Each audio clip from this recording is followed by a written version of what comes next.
श्रीमद् भागवत महापुराण स्कंद 10वां अध्याय 34वां सुदर्शन और शंखचूड़ का उद्धार। श्री शुकदेव जी कहते हैं, परीक्षित, एक बार नंद बाबा आदि गोपों ने शिवरात्रि के अवसर पर बड़ी उत्सुकता, कौतूहल और आनंद से भरकर बैलों से जुती हुई गाड़ियों पर सवार होकर अंबिका वन की यात्रा की। राजन, वहां उन लोगों ने सरस्वती नदी में स्नान किया और सर्व अंतर्यामी पशुपति भगवान शंकर जी का तथा भगवती अंबिका जी का बड़ी भक्ति से अनेक प्रकार की सामग्रियों के द्वारा पूजन किया। वहां उन्होंने आदर पूर्वक गौएं, सोना, वस्त्र, मधु और मधुर अन्न ब्राह्मणों को दिए तथा उनको खिलाया पिलाया। वे केवल यही चाहते थे कि इनसे देवादिदेव भगवान शंकर हम पर प्रसन्न हों। उस दिन परम भाग्यवान नंद सुनंदन आदि गोपों ने उपवास कर रखा था, इसीलिए वे लोग केवल जल पीकर रात के समय सरस्वती नदी के तट पर ही बेखटके सो गए। उस अंबिका वन में एक बड़ा भारी अजगर रहता था। उस दिन वह भूखा भी बहुत था। दैववश वह उधर ही आ निकला और उसने सोए हुए नंद जी को पकड़ लिया। अजगर के पकड़ लेने पर नंद राय जी चिल्लाने लगे, बेटा कृष्ण कृष्ण, दौड़ो दौड़ो, देखो बेटा, यह अजगर मुझे निगल रहा है। मैं तुम्हारी शरण में हूँ, जल्दी मुझे इस संकट से बचाओ। नंद बाबा का चिल्लाना सुनकर सब के सब गोप एकाएक उठ खड़े हुए और उन्होंने अजगर के मुंह में देखकर घबरा गए। अब वे अधजली लकड़ियों से उस अजगर को मारने लगे, किंतु अधजली लकड़ियों से मारे जाने पर, जलने पर भी अजगर ने नंद बाबा को नहीं छोड़ा। इतने में ही भक्त वत्सल भगवान श्री कृष्ण ने वहां पहुंचकर अपने चरणों से उस अजगर को छू दिया। भगवान के श्री चरणों का स्पर्श होते ही अजगर के सारे अशुभ भस्म हो गए और वह उसी क्षण अजगर का शरीर छोड़ विद्याधरा चर्चित स्वर्गार्थ सुंदर रूपवान बन गया। उस पुरुष के शरीर से दिव्य ज्योति निकल रही थी। वह सोने के हार पहने हुआ था। जब वह प्रणाम करने के बाद हाथ जोड़कर भगवान के सामने खड़ा हो गया, तब उन्होंने उससे पूछा, तुम कौन हो? तुम्हारे अंग अंग से सुंदरता फूट पड़ती है। तुम देखने में बड़े अद्भुत जान पड़ते हो। तुम्हें यह अत्यंत निंदनीय अजगर योनि क्यों प्राप्त हुई थी? अवश्य ही तुम्हें विवश होकर इसमें आना पड़ा होगा। अजगर के शरीर से निकला हुआ पुरुष बोला, भगवान, मैं पहले एक विद्याधर था। मेरा नाम था सुदर्शन। मेरे पास सौंदर्य तो था ही, लक्ष्मी भी बहुत थी। इससे मैं विमान पर चढ़कर यहाँ से वहाँ घूमता रहता था। एक दिन मैंने अंगिरा गोत्र के कुरूप ऋषियों को देखा। अपने सौंदर्य के घमंड से मैंने उनकी हंसी उड़ाई। मेरे इस अपराध से कुपित होकर उन लोगों ने मुझे अजगर योनि में जाने का शाप दे दिया। यह मेरे पापों का ही फल था। उन कृपालु ऋषियों ने अनुग्रह के लिए ही मुझे शाप दिया था, क्योंकि यह उसी का प्रभाव है कि आज चराचर के गुरु स्वयं आपने अपने चरण कमलों से मेरा स्पर्श किया है। इससे मेरे सारे अशुभ नष्ट हो गए। समस्त पापों का नाश करने वाले प्रभु, जो लोग जन्म मृत्यु रूप संसार से भयभीत होकर आपके चरणों की शरण ग्रहण करते हैं, उन्हें आप समस्त भयों से मुक्त कर देते हैं। अब मैं आपके श्री चरणों के स्पर्श के शाप से छूट गया हूँ और अपने लोक में जाने की अनुमति चाहता हूँ।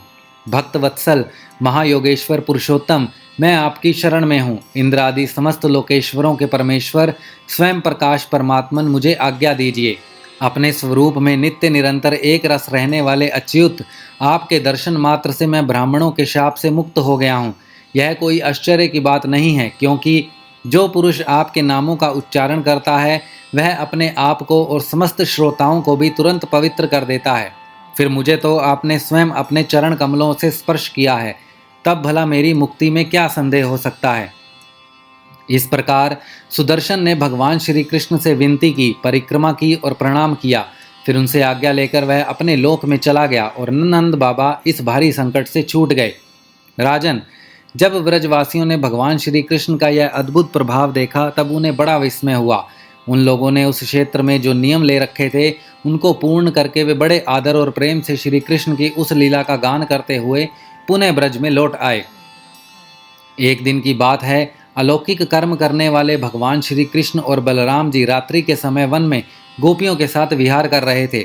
भगवान श्री कृष्ण निर्मल पीतांबर और बलराम जी नीलांबर धारण किए हुए थे। दोनों के गले में फूलों के सुंदर सुंदर हार लटक रहे थे तथा शरीर में अंगराग सुगंधित चंदन लगा हुआ था और सुंदर सुंदर आभूषण पहने हुए थे। गोपियां बड़े प्रेम और आनंद से ललित स्वर से उन्हीं के गुणों का गान कर रही थी। अभी अभी सायंकाल हुआ था। आकाश में तारे उग आए थे और चांदनी छटक रही थी। बेला के सुंदर गंध के मतवाले होकर भौरे इधर उधर गुनगुना रहे थे तथा जलाशय में खिली हुई कुमुदनी की सुगंध लेकर वायु मंद मंद चल रही थी। उस समय उनका सम्मान करते हुए भगवान श्री कृष्ण और बलराम जी ने एक ही साथ मिलकर राग आलापा।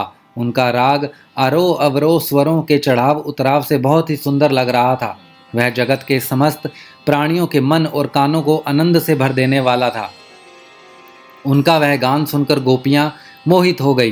परीक्षित, उन्हें अपने शरीर की भी सुधि नहीं रही कि वे उस पर से खिसकते हुए वस्त्रों और चोटियों से बिखरते हुए पुष्पों को संभाल सकें। जिस समय बलराम और श्याम दोनों भाई इस प्रकार स्वच्छंद विहार कर रहे थे और उन्मत्त की भांति गा रहे थे, उसी समय वहां शंखचूड़ नामक एक यक्ष आया। वह कुबेर का अनुचर था। परीक्षित, दोनों भाइयों के देखते देखते वह उन गोपियों को लेकर बेखट के उत्तर की ओर भाग चला, जिनके एकमात्र स्वामी भगवान श्री कृष्ण ही हैं। वे गोपियां उस समय रो रो कर चिल्लाने लगी। दोनों भाइयों ने देखा कि जैसे कोई डाकू गऊओं को लूट ले जाए, वैसे ही वह यक्ष हमारी प्रेयसियों को ले जा रहा है और वे हा कृष्ण हा राम पुकार कर रो पीट रही हैं। उसी समय दोनों भाई उसकी ओर दौड़ पड़े। डरो मत, डरो मत, इस प्रकार अभय वाणी कहते हुए हाथ में शाल का वृक्ष लेकर बड़े वेग से क्षण भर में ही उस नीच यक्ष के पास पहुंच गए। यक्ष ने देखा कि काल और मृत्यु के समान ये दोनों भाई मेरे पास आ पहुंचे, तब वह मूढ़ घबरा गया। उसने गोपियों को वहीं छोड़ दिया, स्वयं प्राण बचाने के लिए भागा। तब स्त्रियों की रक्षा करने के लिए बलराम जी तो वहीं खड़े रह गए, परंतु भगवान श्री कृष्ण जहां जहां वह भाग कर गया उसके पीछे पीछे दौड़ते गए। वे चाहते थे कि उसके सिर की चूड़ामणि निकाल ले। कुछ ही दूर जाने पर भगवान ने उसे पकड़ लिया और उस दुष्ट के सिर पर कसकर एक घूसा जमाया और चूड़ामणि के साथ उसका सिर भी धड़ से अलग कर दिया। इस प्रकार भगवान श्री कृष्ण शंखचूड़ को मारकर और वह चमकीली मणि लेकर लौट आए तथा सब गोपियों के सामने ही उन्होंने बड़े प्रेम से वह मणि बड़े भाई बलराम जी को दे दी। श्रीमद् भागवत महापुराण स्कंद 10वां अध्याय 34वां समाप्त।